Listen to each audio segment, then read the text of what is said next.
There is a lot of different lenses available for your camera, but very rarely you find something different, something cool or fun. This lens from Brightin Star is all that. 28mm f2.8 manual lens that is very small. Lenses like this are called cookie or pancake lenses. This one has got this unusual and very retro look. It can deliver really good results and it is affordable. In this video, I'll talk about its performance, what it is good for, and in the end, I'll try to help you to decide if this lens is for you. Little disclaimer, this lens was sent to me to try from Brightin Star, but I was not asked or paid to say anything specific about it. In fact, I was not even asked to review it. So everything you hear and see in this video is my own and unbiased opinion about this lens. This is a full frame lens and it is available only in one mount, Leica M. But you can buy adapter for pretty much any other mirrorless camera, so you can adapt from Leica M to any other mirrorless mount. Adapter will make it marginally bigger, but not much. Even with the adapter, it is still a very small lens. Performance, considering how small is that front glass element, this lens delivers really good and sharp results. Once you get used to changing the aperture and focus manually on it, as it hasn't got standard focus or aperture rings, it is very easy to use. The sharpness is very good across most of the frame, but it drops off dramatically around the edges. Not a problem as such. It's not a lens to shoot high-end commercial work with. There is chromatic aberration and really wild flaring visible too. Strong vignetting, none of it unusual at all. It all adds more character to images shot with. The optical imperfections make lenses like this more interesting, or images they produce more interesting. It also produces some magenta tint in all the images, as well as some bulging, but these things are very easy to correct in post. The overall performance is really good, way above average when comparing it to most of budget-friendly manual lenses on the market right now. It is a fun lens to use. It does feel vintage in hands, but also it delivers vintage-like results. 28mm focal length is perfect for travel and street photography, but not only. I had no problem shooting portraits with it too. I find 24mm often too wide majority of time, but this is actually very versatile prime for everyday usage. Even though it has fairly wide maximum aperture of f2.8, it is hard to get nice subject to background separation with it, as minimum focusing distance is 70 centimeters, nearly a meter, and that combined with 28mm field of view makes it almost impossible to capture a decent close-ups with it. Shame. No bokeh to talk about here. I guess okay for filming with it.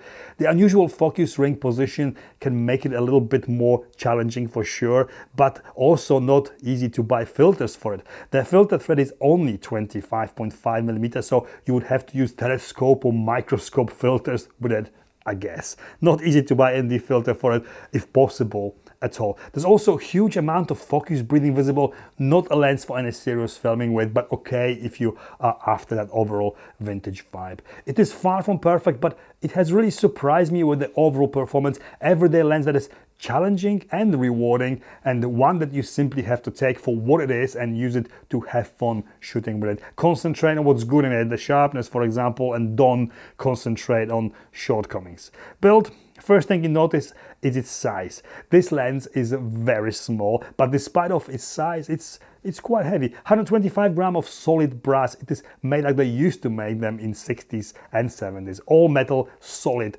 construction. You have a little knob on the side of the focus ring which makes it possible to find it without looking at the lens when taking photos to change focus. Very short focus throw, and the ring is very smooth to turn. Aperture ring is a little bit harder to use, very small and hard to find without looking, sometimes even tricky to turn. There are 9 tiny aperture blades in the really well put together lens. Most small pancake lenses have fixed aperture. This is changeable from f2.8 to f16. As mentioned before, 25.5mm filter thread. The whole thing is painted black with clearly visible focus distance markers and aperture values. Only Leica M mount available, but it can be easily adapted to all mirrorless cameras with adapters like this. Great size lens for any smaller size cameras like this Lumix S9. The part that sticks out of the camera or out of the adapter is only a centimeter long, the smallest lens that I have ever seen. Price, tiny, vintage but modern vibe lens that costs £340 or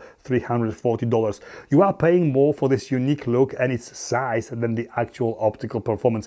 Don't get me wrong, it delivers decent quality, but the value really is in this cool design. It hasn't really got any competition. It is fairly unique and a trendy object of desire, kind of. Conclusion, If you need the smallest lens possible, this could be it. It will be very hard to find anything smaller than this. Reasonably priced and affordable. You need to get used to those focus and aperture rings. Once you do, it is a very easy to use lens. Good lens choice for travel, landscape, street photography and everyday usage. For sure, its main selling points are the small size and that vintage vibe. It is a lens that is fun to use and one that is capable of really good results too. It's not a lens to shoot high-end paid work with, but one to take with you on your vacation, the countryside or a city, to capture moments, your memories and to be creative with. Despite its few optical problems, I really like it. It's a lens that has really surprised me. I didn't expect results shot with it to be this good. Using it on Lumix S9 is really a positive experience. It makes the whole package truly pocket size. If you want a small lens that is a challenge and fun to shoot with,